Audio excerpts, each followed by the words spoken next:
This is the secret message of judgment. Jesus spoke with Judas Iscariot over a period of 8 days, 3 days before he celebrated Passover.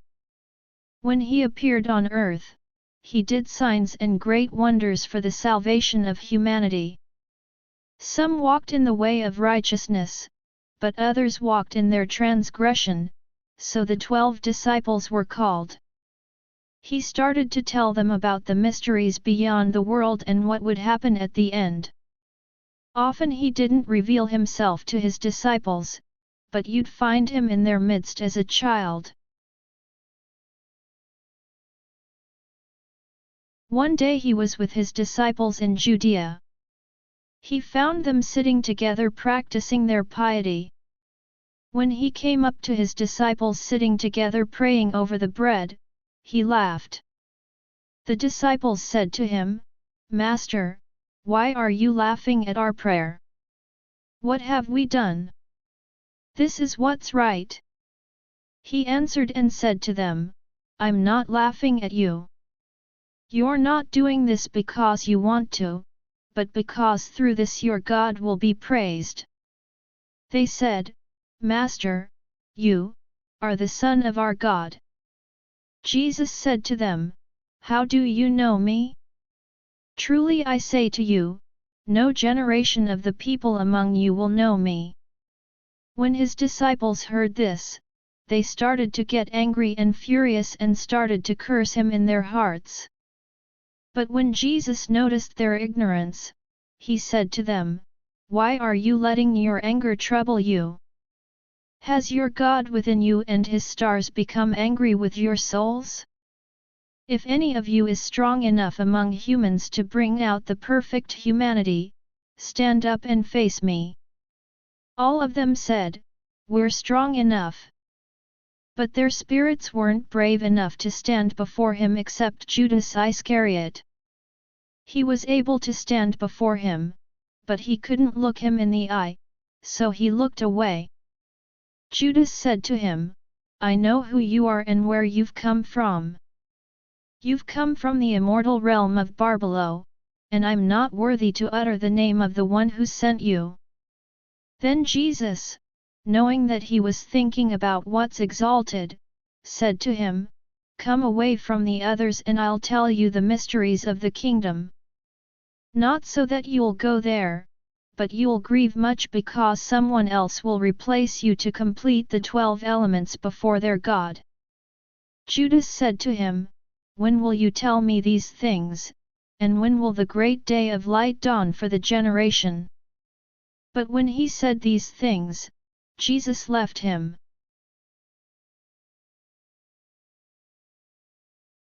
The next morning, he appeared to his disciples. And they said to him, "Master, where did you go and what did you do when you left us?" Jesus said to them, "I went to another great and holy generation."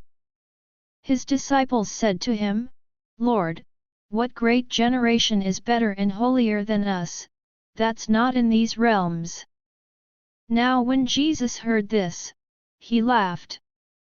He said to them, "Why are you wondering in your hearts about the strong and holy generation?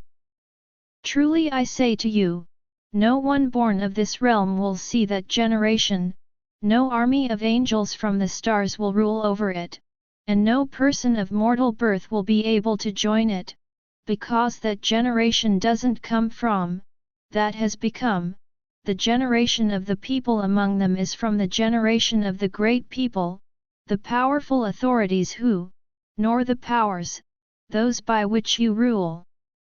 When his disciples heard these things, they were each troubled in their spirit. They couldn't say a thing.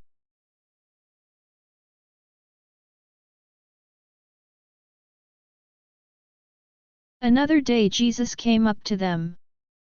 They said to him, "Master, we've seen you in a dream, because we had great dreams last night." But Jesus said, "Why, hidden yourselves?" And they said, "We saw a great house, with a great altar in it, and 12 people we'd say they were priests and a name." And a crowd of people was waiting at the altar until the priests finished receiving the offerings. We kept waiting too. Jesus said, "What were they like?" And they said, "Some fast for 2 weeks. Others sacrifice their own children, others their wives, praising and humbling themselves among each other. Others sleep with men, others murder, yet others commit many sins and do criminal things. And the people standing before the altar invoke your name." 39 And in all their sacrificing, they fill the altar with their offerings. When they said this, they fell silent because they were troubled. Jesus said to them, "Why are you troubled? Truly I say to you, all the priests standing before that altar invoke my name. And again, I say to you, my name has been written on this house of the generations of the stars by the human generations. And they have shamefully planted fruitless trees in my name." Jesus said to them, "You're the ones receiving the offerings on the altar you've seen. That's the God you serve, and you're the 12 people you've seen. And the animals you saw brought in to be sacrificed are the crowd you lead astray before that altar. Your minister will stand up and use my name like that, and the generations of the pious will be loyal to him. After him, another person will present those who sleep around, and another those who murder children, and another those who sleep with men, and those who fast, and the rest of impurity, crime, and error. And those who say, 'We're equal to the angels,' they're the stars that finish everything. It's been said to the human generations, 'Look, God has accepted your sacrifice from the hands of priests,' that is, the minister of error. But the Lord who commands is the Lord over everything. On the last day, they'll be found guilty." Jesus said to them, "Stop sacrificing animals. You've offered them over the altar, over your stars with your angels where they've already been completed. So let them become, with you, and let them become clear." His disciples said to him, "Cleanse us from our sins that we've committed through the deceit of the angels." Jesus said to them, "It's not possible, nor can a fountain quench the fire of the entire inhabited world. Nor can a city's well satisfy all the generations, except the great, stable one. A single lamp won't illuminate all the realms, except the second generation, nor can a baker feed all creation 42 under heaven. And when the disciples heard these things, they said to him, "Master, help us and save us." Jesus said to them, "Stop struggling against me. Each one of you has his own star, and, of the star's wool, what belongs to it, I wasn't sent to the corruptible generation, but to the strong and incorruptible generation, because no enemy has ruled over that generation, nor any of the stars. Truly I say to you, the pillar of fire will fall quickly, and that generation won't be moved by the stars." And when Jesus said these things, he left, taking Judas Iscariot with him. He said to him, "The water on the exalted mountain is from, it didn't come to water, the well of the tree of the fruit, of this realm, after a time, but came to water God's paradise and the enduring fruit, because it won't corrupt that generation's walk of life, but it will exist for all eternity." Judas said to him, "Tell me, what kind of fruit does this generation have?"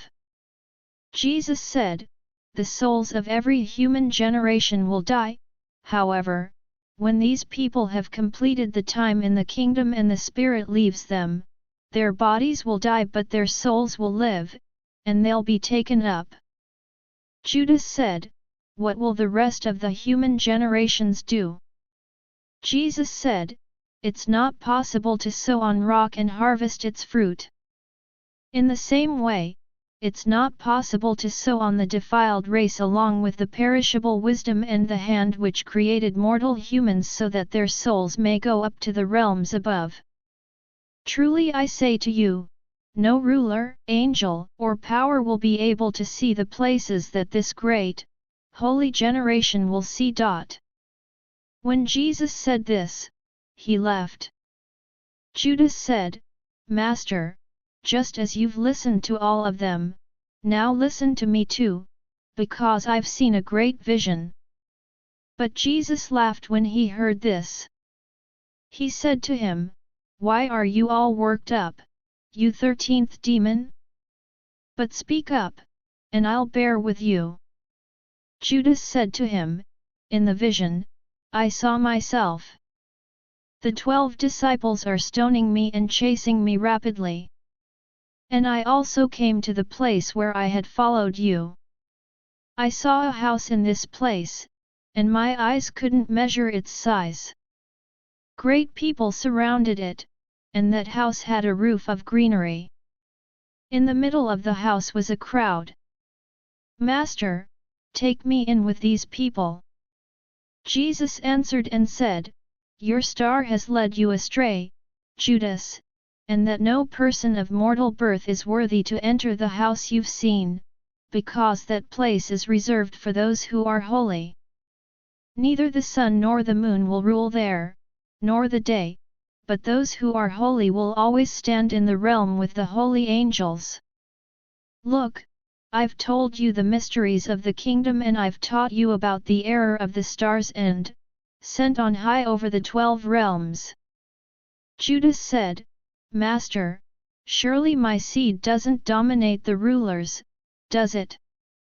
Jesus answered and said to him, Come, let me tell you about the holy generation.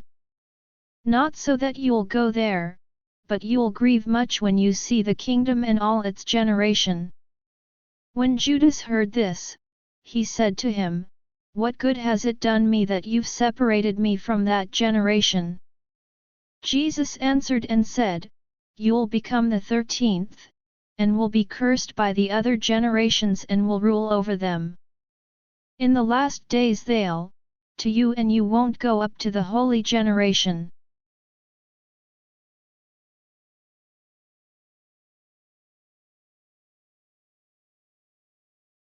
Jesus said, Come and I'll teach you about the mysteries that no human will see, because there exists a great and boundless realm whose horizons no angelic generation has seen, in which is a great invisible spirit, which no angelic eye has ever seen, no heart has ever comprehended, and it's never been called by any name. And a luminous cloud appeared there. And he, the Spirit, said, Let an angel come into being to attend me. And a great angel, the self-begotten, the God of the light, emerged from the cloud. And because of him, another 4 angels came into being from another cloud, and they attended the angelic self-begotten.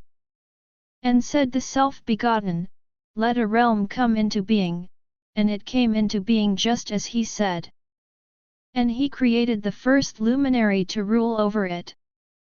And he said, Let angels come into being to serve it, and myriads without number came into being. And he said, Let a luminous realm come into being, and it came into being. He created the second luminary to rule over it, along with myriads of angels without number to offer service. And that's how he created the rest of the realms of light. And he made them to be ruled, and created for them myriads of angels without number to assist them. And Adamus was in the first cloud of light that no angel could ever see among all those called God. And Adamus begot Seth in that place after the image of, and after the likeness of this angel. He made the incorruptible generation of Seth appear to the 12 androgynous luminaries. And then he made 72 luminaries appear in the incorruptible generation according to the Spirit's will. Then the 72 luminaries themselves made 360 luminaries appear in the incorruptible generation according to the Spirit's will, so that there'd be 5 for each.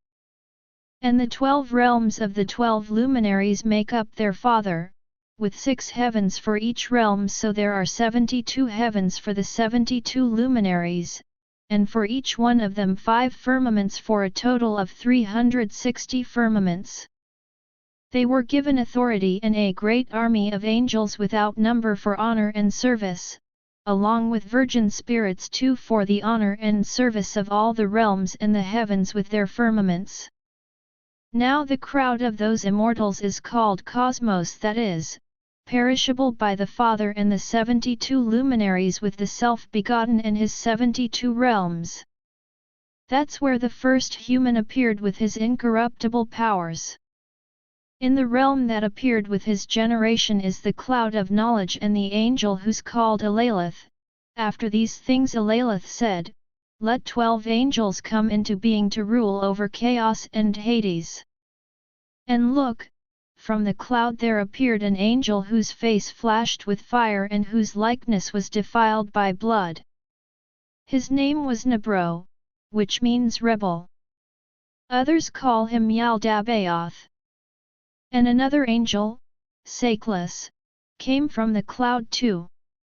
So Nebro created 6 angels, and Saklas did too, to be assistants.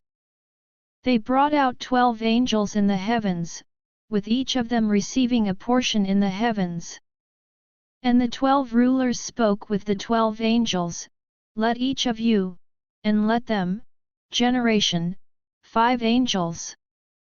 The first is Yaeth, who's called the Good One. The second is Harmathoth, the Eye of Fire. The third is Galilah. The fourth is Yabal. The fifth is Adonias. These are the 5 who ruled over Hades and are the first over chaos." Then Saklas said to his angels, "Let's create a human being after the likeness and the image." And they fashioned Adam and his wife Eve, who in the cloud is called Life, because by this name all the generations seek him, and each of them calls her by their names. Now Saklas didn't command, "Give birth," except, among the generations, which this, and the angel said to him, "Your life will last for a limited time, with your children." Then Judas said to Jesus, "How long can a person live?"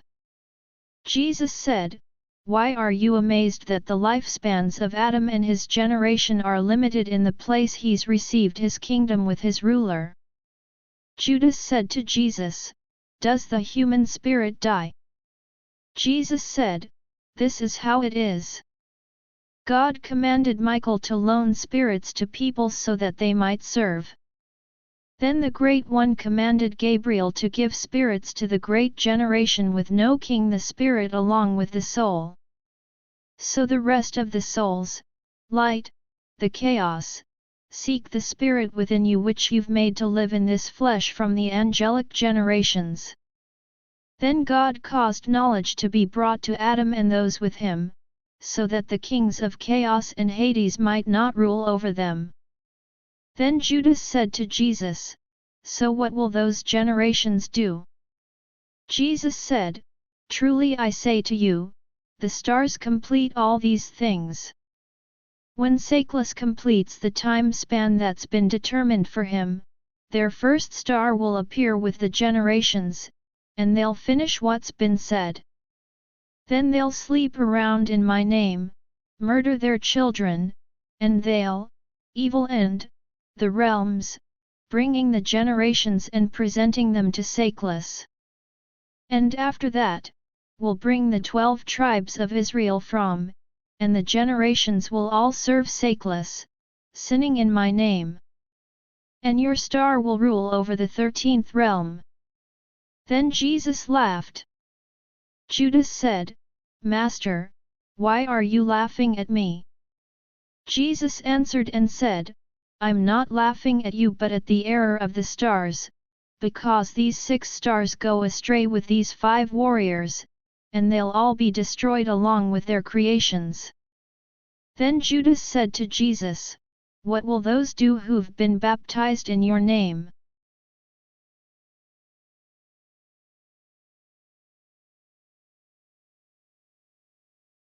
Jesus said, "Truly I say to you, this baptism which they've received in my name, will destroy the whole generation of the earthly Adam.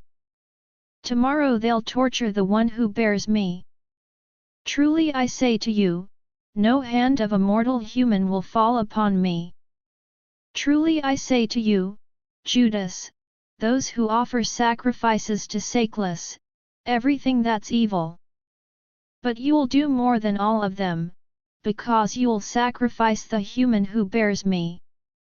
Your horn has already been raised, your anger has been kindled, your star has ascended, and your heart has strayed. Truly I say to you, you're last, and the thrones of the realm have been defeated, the kings have grown weak, the angelic generations have grieved, and the evil they sowed is destroyed, and the ruler is wiped out. And then the fruit of the great generation of Adam will be exalted, because before heaven, earth, and the angels, that generation from the realms exists. Look, you've been told everything. Lift up your eyes and see the cloud with the light in it and the stars around it. And the star that leads the way is your star." Then Judas looked up and saw the luminous cloud, and he entered it. Those standing on the ground heard a voice from the cloud saying, "The great generation." And Judas didn't see Jesus anymore. Immediately there was a disturbance among the Jews, more than, their high priests grumbled because he'd gone into the guest room to pray. But some scribes were there watching closely so they could arrest him during his prayer, because they were afraid of the people, since they all regarded him as a prophet. And they approached Judas and said to him, "What are you doing here? Aren't you Jesus' disciple?" Then he answered them as they wished. Then Judas received some money and handed him over to them.